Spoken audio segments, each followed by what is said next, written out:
Okay dear students, next हमारे पास example 2.4 है। Example 2.4 में हमसे पूछा क्या है, a force F is equal to 2I plus 3J units has its point of application move from point A 1 3 to the point B 5 6, find the work done.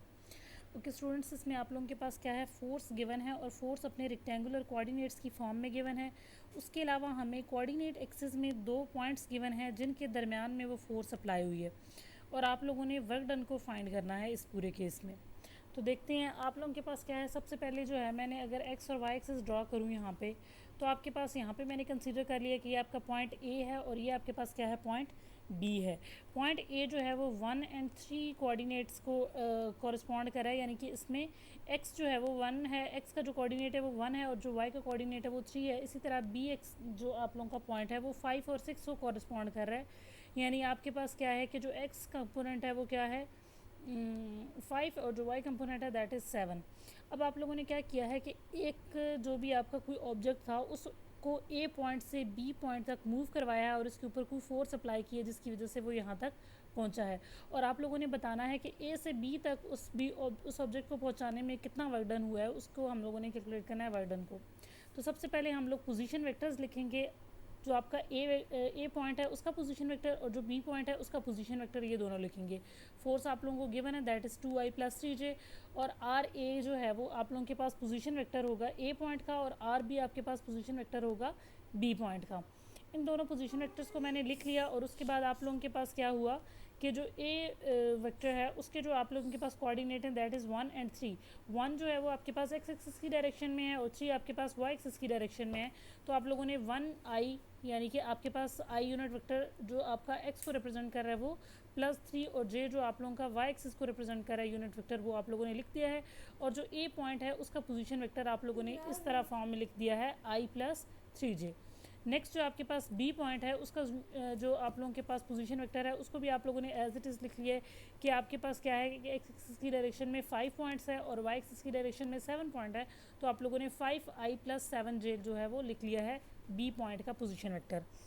अब आप लोगों ने यहाँ से यहाँ तक का डिस्टेंस फाइंड करना है, ठीक है। आपको पता है कि अगर आप वर्क डन का फॉर्मूला फाइंड करें तो work done is equal to F dot D, यानी कि फोर्स और डिस्प्लेसमेंट का जो डॉट प्रोडक्ट होता है वो आपके पास वर्क डन होता है। अगर यहाँ पे इस चीज़ को अगर आप देखें तो आपके पास ए पॉइंट से बी पॉइंट तक मूव किया है, तो ए से बी तक का जो डिस्टेंस है वो आपके पास क्या है, डिस्प्लेसमेंट है इस केस में, और फोर्स आप लोगों को गिवन है। तो सबसे पहले ए से बी पॉइंट तक जितना मूव किया, जितना डिस्प्लेसमेंट है उसको फाइंड करेंगे। उसको फाइंड हम करने के लिए क्या करेंगे कि ये जो पोजीशन वेक्टर है इसको इस पोजीशन वेक्टर में से माइनस कर देंगे, तो आपके पास ए से बी तक का जो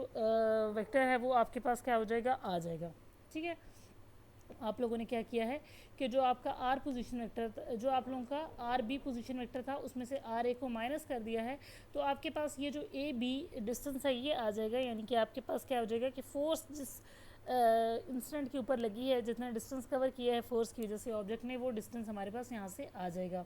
सो आप लोगों ने क्या किया है, D is equal to R B minus R A. R B आप लोगों ने लिख लिया अपने कोऑर्डिनेट्स की फॉर्म में, माइनस आर ए आप लोगों ने अपने कोऑर्डिनेट्स की फॉर्म में लिख लिया। अब जब आप वेक्टर्स को माइनस करते हैं तो आप क्या करेंगे कि जो आई वाला और जो यहाँ पे आई वाला कंपोनेंट है उसको आप लोग माइनस करेंगे, और जो जे वाला है और यहाँ पे जो जे वाला है उन दोनों को आपस में माइनस करेंगे। सो 5 माइनस 1 आई प्लस 7 माइनस 3 और साथ में जे। तो यहाँ पे आपके पास जो डिस्प्लेसमेंट वेक्टर आ गया जो यहाँ से यहाँ तक का है वो आपके पास आ गया 4I प्लस 4J।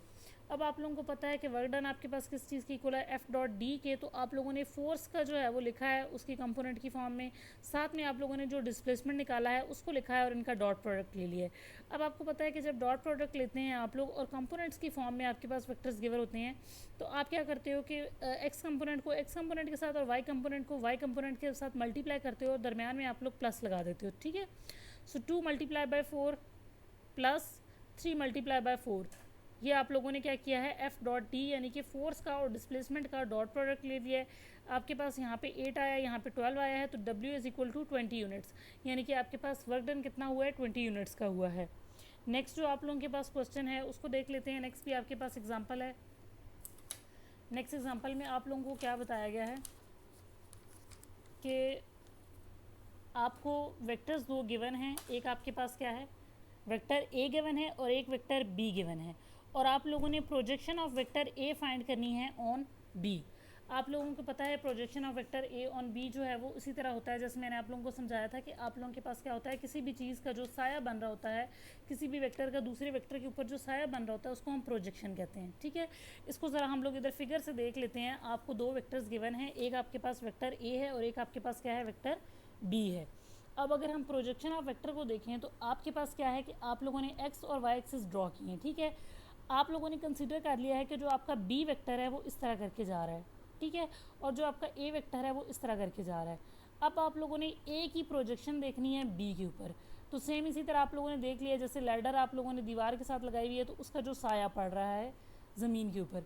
उसको आप लोग प्रोजेक्शन कह रहे हैं। ठीक है, अब अगर आप ए को कंपोनेंट्स की फॉर्म में डिवाइड करें तो आपके पास जो वाई कंपोनेंट आता है वो आपके पास ए साइन थीटा आता है और जो एक्स कंपोनेंट आता है वो ए कॉस थीटा आता है। अब आप लोगों को पता है कि ए का जो है वो ए कॉस थीटा वाला जो कंपोनेंट है वो आपके पास बी की डायरेक्शन में है, ये वो आपके पास प्रोजेक्शन है बी के ऊपर, तो आप लोगों ने ए कॉस थीटा फाइंड करना है। ठीक है, तो सबसे पहले तो आप लोगों को अब यहाँ से क्लियर हो गया कि आप लोगों ने इस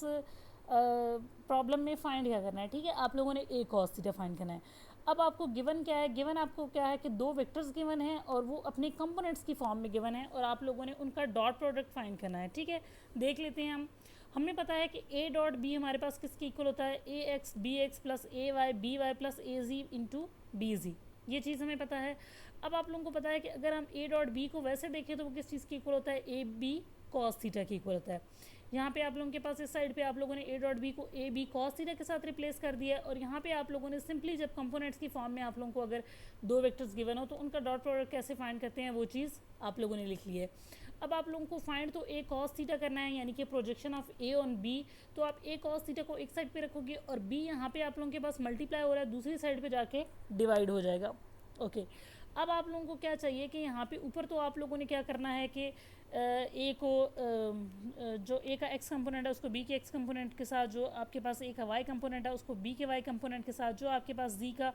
ए का जो जी कंपोनेंट है उसको वाई के जी बी के जी कंपोनेंट के साथ मल्टीप्लाई कर देना है। ठीक है, जिस तरह आप लोगों ने यहाँ पे किया है। ठीक है, लेकिन डिनोमिनेटर में आप लोगों को मैग्नीट्यूड चाहिए बी का। तो मैग्नीट्यूड कैसे फाइंड करते हैं बी का, आप लोगों को कंपोनेंट्स की फॉर्म में बी गिवन है तो इसके जितने भी आप लोगों के पास ये कंपोनेंट हैं इन सब का स्केयर लेके ऐड करेंगे और अंडर रूट लेंगे तो आपके पास बी का मैग्नीट्यूड हो जाएगा। सो आप लोगों ने बी का मैग्नीट्यूड फाइंड किया, 3 का स्केयर प्लस -4 का स्केयर प्लस -12 का स्केयर, तो आपके पास जो बी का मैग्नीट्यूड आया यानी कि ये जो बी वेक्टर है इसकी जो लेंथ आई है वो आपके पास 13 यूनिट्स आ गई है। ठीक है, अब आप लोग इसके अंदर पुट करोगे सारी चीज़ें तो ए एक्स और बी एक्स को जब मल्टीप्लाई करोगे तो दैट्स मीन 2 मल्टीप्लाई बाई 3, जब ए वाई बी वाई को मल्टीप्लाई करोगे दैट इज़ -8 -4। इसी तरह ए एक्स ए जी और ए बी जी को जब आप मल्टीप्लाई करोगे तो आपके पास ये कुछ इस तरह करके ऊपर बन जाएगा जैसे यहाँ पे हम लोगों ने इनको किया था मल्टीप्लाई। ठीक है, वैसे ही हम लोगों ने यहाँ पे इनको ऊपर मल्टीप्लाई कर लिया है। ऊपर आपके पास यही चीज़ है, नीचे आप लोगों के पास बी का मैग्नीट्यूड है वो आप लोगों ने लिख लिया है, तो आपके पास ए कॉस थीटा की जो वैल्यू आ गई है दैट इज़ 2 और आप लोगों ने फाइंड कर लिया है कि आपके बी वेक्टर के ऊपर ए की प्रोजेक्शन क्या है। ओके, ये क्लियर हो गया। नेक्स्ट हम लोग थोड़ा सा इंट्रोडक्शन देख लेते हैं अपने वेक्टर प्रोडक्ट का। वेक्टर प्रोडक्ट क्या होता है, मैंने आप लोगों को बताया था स्टूडेंट्स कि आप लोगों के पास जब भी दो वेक्टर्स आपस में मल्टीप्लाई होते हैं तो उनको आप सिंपली मैथमेटिक्स के रूल्स के साथ मल्टीप्लाई नहीं कर सकते, बल्कि उनके लिए आप लोगों के पास स्पेशल मल्टीप्लिकेशन होती है। एक जो मल्टीप्लिकेशन होती है वो आपके पास होती है डॉट प्रोडक्ट और दूसरी जो मल्टीप्लिकेशन होती है वो आपके पास होती है वेक्टर और cross product. Okay, dot product की आप लोगों के पास ये कैरेक्टरिस्टिक थी कि जब भी दो वेक्टर्स को आप मल्टीप्लाई करते थे डॉट प्रोडक्ट के ज़रिए, यानी कि दो वेक्टर्स का अगर आप डॉट प्रोडक्ट लेते थे तो आपके पास जो आंसर आता था वो एक स्केलर क्वांटिटी आती थी। ठीक है, और उनके दरमियान में जो डॉट प्रोडक्ट होता है उसको आप एक डॉट से जो है वो जाहिर कर रहे होते हैं। और इसके अलावा क्या होता है कि आप इसको स्केलर प्रोडक्ट भी कहते हैं क्योंकि आपके पास क्या हो रहा होता है कि स्केलर क्वांटिटी आ रही होती है प्रोडक्ट के बाद। जो दूसरी चीज़ है वो आपके पास वेक्टर और क्रॉस प्रोडक्ट होता है, इसको आप लोग डिनोट जो है वो क्रॉस के साथ करते हो, यानी कि ए क्रॉस बी, तो आप लोगों को पता हो जाएगा कि आप लोग ए और बी वेक्टर का जो है वो क्रॉस प्रोडक्ट ले रहे हैं। ठीक है, और इसमें क्या होता है कि आपके पास जब भी दो वेक्टर्स का आप लोग क्रॉस वेक्टर ले रहे होते हो, जो जब दो वेक्टर्स का आप लोग क्रॉस प्रोडक्ट ले रहे होते हो तो जो आपके पास फाइनल रिजल्ट आता है वो भी आपके पास क्या होता है, एक वेक्टर। ठीक हो गया, ये उस वेक्टर का आपके पास मैग्नीट्यूड है, ए बी साइन थीटा जो आप लोगों के पास वेक्टर आ रहा है उसका मैग्नीट्यूड है, और ये जो एन यूनिट वेक्टर है ये आपको डायरेक्शन बता रहा है उस वेक्टर की। ठीक है, ओके ये कैसे होता है कि आपके पास क्या है कि ये एक वेक्टर ए है और ये एक वेक्टर बी है और ये दोनों आपस में एंगल थीटा बना रहे हैं, ठीक है। ये पेज के ऊपर आप लोगों के पास एक वेक्टर ए बना हुआ है और एक वेक्टर बी बना हुआ है और आपस में ये एंगल थीटा बना रहे हैं। तो अगर मैं इनका क्रॉस प्रोडक्ट लूँ तो ए बी साइन थीटा यानी कि ए का मैग्नीट्यूड बी का magnitude and sine of angle between them मुझे क्या देगा, उस वेक्टर का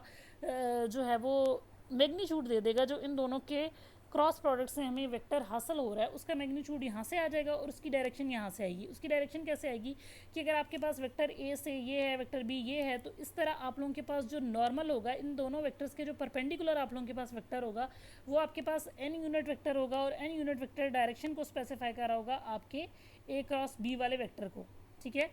ए और बी का आप लोग क्रॉस प्रोडक्ट ले रहे हो, आपके पास एक और वेक्टर आ रहा है, यहाँ पे वेक्टर जब आ रहा है तो ऑब्वियसली उसका कोई ना कोई मैग्नीट्यूड होगा, मैग्नीट्यूड उसका ए बी साइन थीटा होगा, डायरेक्शन उसके क्या होगी, यूँ अपवर्ड डायरेक्शन में होगी, ठीक है। आपके पास क्या है, हमेशा आप लोगों के पास अगर एक्स एक्स ए यहाँ पे इस डायरेक्शन में है, बी इस डायरेक्शन में है, इन दोनों का आप लोग क्रॉस प्रोडक्ट ले रहे हो तो आपके पास जो रिजल्टेंट होगा वेक्टर, जो आप लोगों के पास रिजल्टेंट वेक्टर आ रहा है या जो आंसर वाला वेक्टर आ रहा है उसकी जो डायरेक्शन होगी वो हमेशा अपवर्ड डायरेक्शन में होगी, ठीक है। उसकी जो डायरेक्शन होती है वो अपर डायरेक्शन में होती है और इसकी डायरेक्शन को फाइंड करने के लिए हम लोग राइट हैंड रूल को यूज़ करते हैं। राइट हैंड रूल को क्या हम करते हैं कि अगर मैं ए क्रॉस बी ले रही हूँ तो मैं क्या करूँगी कि अपना हाथ यूँ रखूँगी और मैं बी की तरफ इसको कर्ल करूँगी फिंगर्स को, तो जो मेरा थंब डायरेक्शन बता रहा है वो आपके पास क्या होगी, आपके यूनिट वेक्टर एन की डायरेक्शन होगी, ठीक है। यहाँ पे आपके पास वेक्टर ए था, ये बी था, मैंने ए से बी की तरफ फिंगर्स को कर्ल किया जिस साइड पे एंगल जा रहा है, और जो आपके पास डायरेक्शन है मेरे थंब की वो आपके पास क्या है, यूनिट वेक्टर की डायरेक्शन है जो आपके ए क्रॉस बी के नतीजे में जो वेक्टर हासिल हो रहा है उसके यूनिट वेक्टर की, ठीक हो गया। इसी तरह अगर मैं बी क्रॉस ए ले रही हूँ, ठीक है, ए क्रॉस बी ले रही हूँ तो मैं यू फिंगर्स को कर्ल करूँगी और ये अपर डायरेक्शन एन की। लेकिन अगर मैं बी क्रॉस ए ली हूँ यानी कि मैं बी से ए की तरफ जा रही हूँ तो ऑब्वियसली मैं फिंगर्स को ऐसे कर्ल करूँगी और जो मेरा ये वेक्टर डाउनवर्ड आप लोगों के पास थंब जा रहा है वो क्या होगा, आपका एन की डायरेक्शन होगी जो डाउनवर्ड डायरेक्शन में होगी, ठीक है। सो राइट हैंड रूल से आप लोग देख सकते हैं कि आप लोगों ने ए से बी जब फिंगर्स को कर्ल करना है तो डायरेक्शन अपवर्ड में आपके पास यूनिट वेक्टर आएगा, और जब आप लोगों ने बी से ए कन्वर्ट करना है तो आपके पास क्या हो जाएगा, जो वेक्टर होगा वो डाउनवर्ड डायरेक्शन में आएगा। यहाँ से आप लोगों ने किया तो ये अपवर्ड डायरेक्शन में आप लोगों के पास वेक्टर आ गया, यहाँ पे जब आप लोगों ने किया तो आपके पास डाउनवर्ड डायरेक्शन में वेक्टर आ गया। सो आप लोगों को क्या पता चल गया यहाँ से कि आपके पास जो ए क्रॉस बी है वो आपके पास माइनस बी क्रॉस ए के इक्वल है, ठीक हो गया। हमारे पास क्या होता था, डॉट प्रोडक्ट हम जब लेते थे तो A dot B is equal to B dot A होता था, लेकिन यहाँ पे अब चूंकि वेक्टर है तो वेक्टर की कोई ना कोई डायरेक्शन होती है, तो उस डायरेक्शन की वजह से आप लोगों के पास क्या होता है कि ये जो वेक्टर प्रोडक्ट होता है या जो क्रॉस प्रोडक्ट होता है वो आपके पास कम्यूटेटिव नहीं होता, बल्कि वो दोनों क्या होते हैं, अपोजिट डायरेक्शन होते हैं। A cross B is not equal to B cross A, बल्कि आप लोगों के पास दरमियान में माइनस का साइन आ रहा है। कल इसके हम कैरेक्टरिस्टिक्स को देखेंगे।